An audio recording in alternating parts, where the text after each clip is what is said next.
2018 WJTS News, I'm Charlotte Olson. Officials with the city of Huntingburg say due to the upcoming 4th Street water main project, many traffic patterns are set to change during the construction. Officials say in conjunction with the project, parking restrictions will be in place beginning today.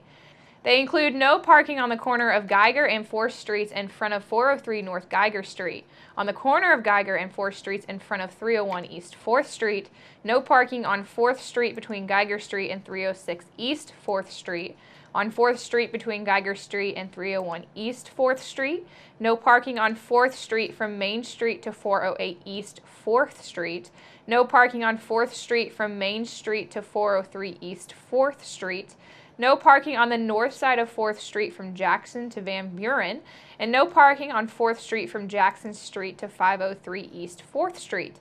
Now, parking will be available on 4th Street beginning construction areas.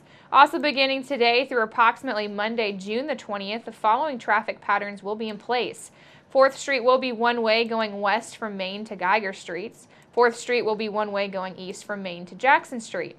4th Street will be one-way going east from Jackson to Van Buren Streets, and the west entrance to City Hall, located along the 500 block of East 4th Street, will be closed. To enter the City Hall parking lot and utility billing office drive-through, which will remain open during the duration of the construction, please enter from the east entrance. For questions or for more information, you can contact Rachel Steckler at Huntingburg City Hall at 812-683-2211 or email at rsteckler@huntingburg-in.gov. A Holland man looking for a fight was taken into custody on a pair of charges, including intimidation, early Sunday afternoon after he was involved in an altercation with a juvenile at the Huntingburg residence.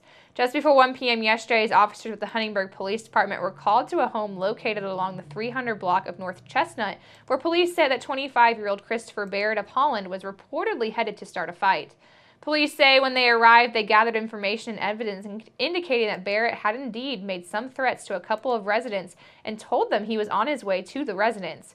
Police say that while picking up more information, Barrett arrived in his vehicle and was stopped from making contact with the family at the home on North Chestnut. Police conducted a check of Barrett's records and found that his license was suspended. Police placed Barrett under arrest for the offense and say that he was being placed in a patrol car and he uttered a threat to the family. A threat that was heard by officers on the scene, and police took further statements and gathered information before Barrett was taken to and booked into the Du Bois County Security Center without further incident.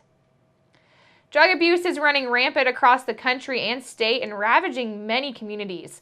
Lawmakers have taken steps to target drug dealers and producers, and now while these steps are necessary, it's also important to keep in mind those who have become addicted and to help them on their road to recovery.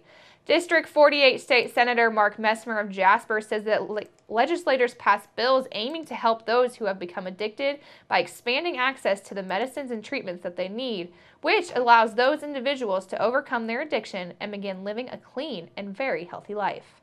This session, we passed Senate Enrolled Act 187, which requires pharmacies to have a standing order for opioid overdose treatment drugs such as Nexalone, commonly known as Narcan.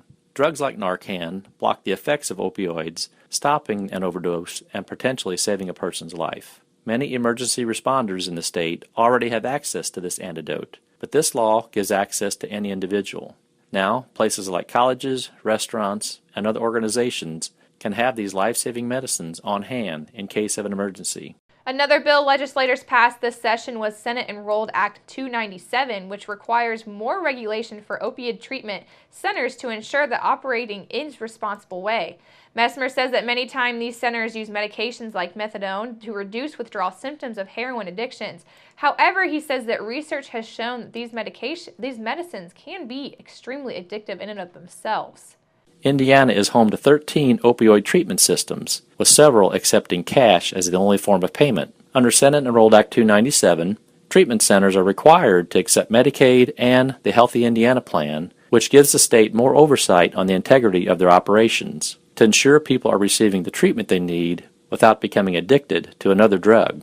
Messmer says these bills are just one step in a long-term effort to stop Indiana's drug epidemic. He says although the legislative session has ended, lawmakers will continue to work throughout the summer and fall to discuss issues facing the state. For more information on the work that was done during the 2016 legislative session, you can visit www.in.gov/IGA, or feel free to contact Messmer's office directly with questions and concerns by emailing the senator at senator.messmer@iga.in.gov, or give him a call at 800-382-9467. Jasper's Memorial Hospital and Healthcare Center has been named as a winner of the 2016 Outstanding Patient Experience Award from Healthgrades. Healthgrades says the hospital was recognized for their outstanding performance in a delivery of a positive experience for patients during their hospital stays. Healthgrades is the leading online resource for comprehensive information in regards to physicians and hospitals. Healthgrades evaluated over 3,800 hospitals that submitted at least 100 patients. Experience surveys for the Centers for Medicare and Medicaid Services covering admissions from April 2014 until March of last year in order to identify hospital performance in the area. In order to be recognized by Healthgrades, hospitals must meet eligibility requirements for consideration, which in addition to number of survey responses includes clinical performance thresholds.